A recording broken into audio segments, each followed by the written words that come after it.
What up, gang? It's your boy ZaZa back with another banger. Yeah, and today I really want to give everybody a good, strong foundation and a different understanding of F1s.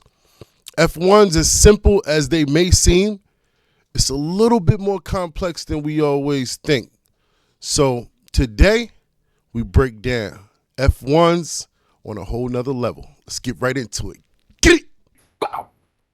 Like, comment, share, subscribe, you heard me? Yeah, you know it. I'm high, give credit to ZaZa. Genetics. All y'all niggas read synthetics. I don't know why you try to sell it. I'm smoking the strain. It's killing my lungs, but damn, it's easing my brain. All right, gang. Before we begin, there's been a shift in the community, man. There's been a shift and a little change in the community, and it's the QCE movement. So you guys need to give yourselves a round of applause because you've been pushing the agenda and you've been making change in our community. And I like that. I respect that. So much so that people are giving me, all these DM screenshots. People send me stuff all the time. So some of your favorite pollen chuckers, against their own will, right? They are now sitting down watching our videos, right? Because you guys are pushing the agenda. You pushing the agenda of education, quality, community, and education. We bring quality to this community through education. So what's happening is now your favorite pollen chuckers are starting to regurgitate some of the language they watch.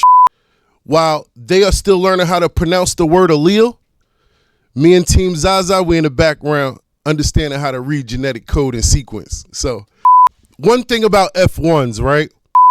Pollen chuckers are making F1s so simple and dumbed down that you guys don't get a chance to actually understand how important an F1 can be.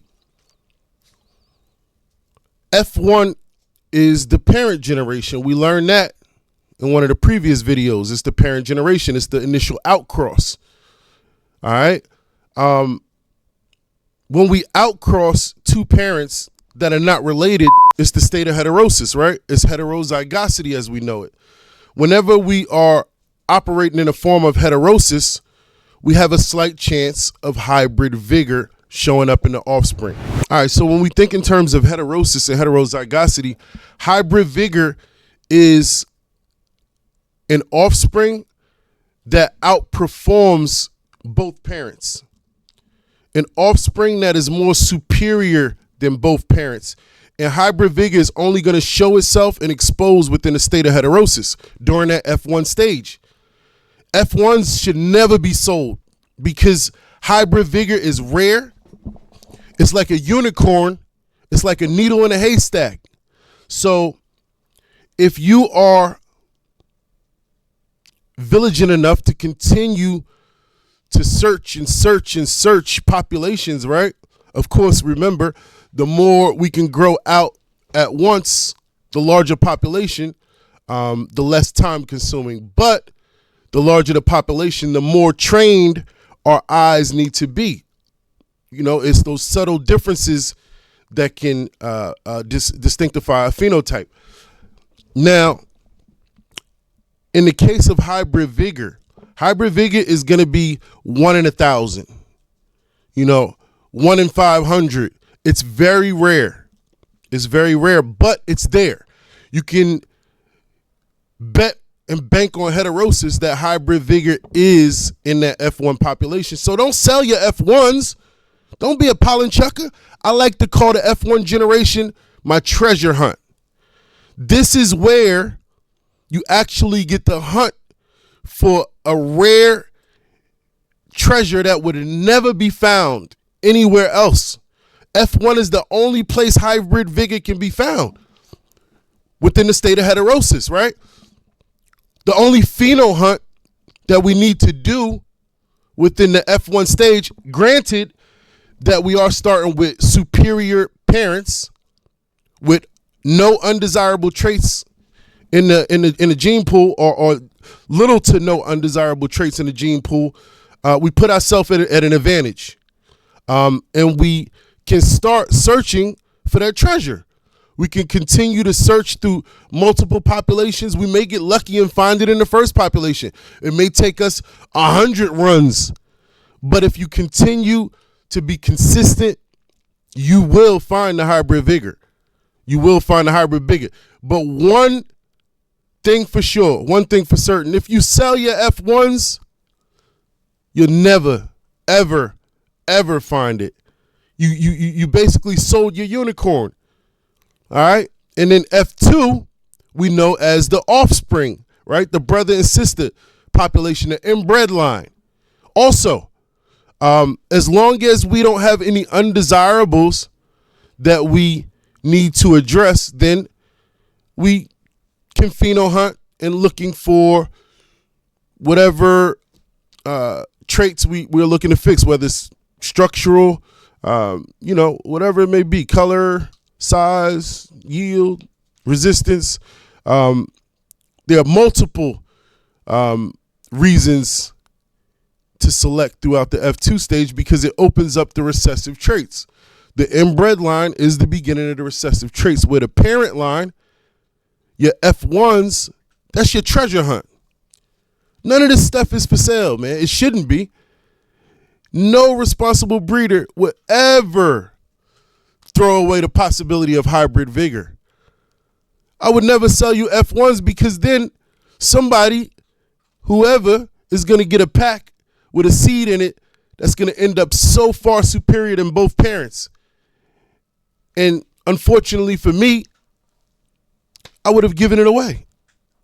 I would have sold it and never had a chance to use it and implement those traits within my breeding program. So, don't sell your F1s. Go on a treasure hunt. Yeah, so Team ZaZa and I, we've been studying genetic code and reading genetic code sequence. And they had fun last night, man. They enjoyed it. We got to stay 10 steps ahead. I'm putting out this information in bits and pieces on a ground surface level so that we expect some of your favorite pollen chuckers to come up here and learn. We encourage it. At the end of the day, it's about one thing. QCE. Quality, community, education, man. You hear me? We bring quality to this community through education. Team ZaZa, we got an event, man. It's not a grow off. You know, we always like to take it to the next level. So Team ZaZa, my team will be creating an auto flower, Dead Ops auto flower. Absolutely. We'll be taking a Siberian ruderalis and we'll be crossing it with Dead Ops. And you guys can follow along, but the entire team is excited. You get to see firsthand how selection, how effective it can be. Whether you either want to do a partial completion of a project and call it a fast photo, or you actually want to fully complete your project and create an auto flower. Either way, we'll be putting in that work, man. So join along with us. Make sure you check out the website, zazagenetics.com. We appreciate everybody who's rocking with us, man. I hear y'all in the comments. They said, man, we need more videos. The channel is very young. So I have to, although I would love to give y'all videos every single day, the only way we're going to be able to do that is by changing up the content a little bit. We're going to have to get into some reviews, some vlogs, because the channel is 4 months old. You know, like, we can't consistently give you at the same time while I'm teaching you guys the basic ground foundation level. I got Team ZaZa in the back learning advanced level, you know, intermediate, advanced stuff. So genetic coding, man, we reading it. We reading genetic coding, man. And it's fun, man. And I'm excited. And it puts a smile on my face to know that every time they think they winning, they have no idea we already lapped them twice. Hey, man, we appreciate y'all, man. We love y'all. Catch us in the Discord. We out there every night at 9 p.m. We will start recording live on Fridays again. so busy, man. School started back up. The new semester started, so I'm back in my schoolwork. Alright, gang. Appreciate y'all. Love y'all. I'm out of here. I'm smoking the strain. It's killing my lungs, but damn, it's easing my brain. I'm losing control, my body's immune, it's all the same. Except for genetics, cause they got the flame. Roll up a 3, everything you got game. Puff it and pass it, the cipher remains. In the 360, y'all niggas ain't ready. I'm steaming the pot like I'm cooking spaghetti. Now you with options, you smoking that Reggie. I hit the dead ops, y'all niggas ain't ready.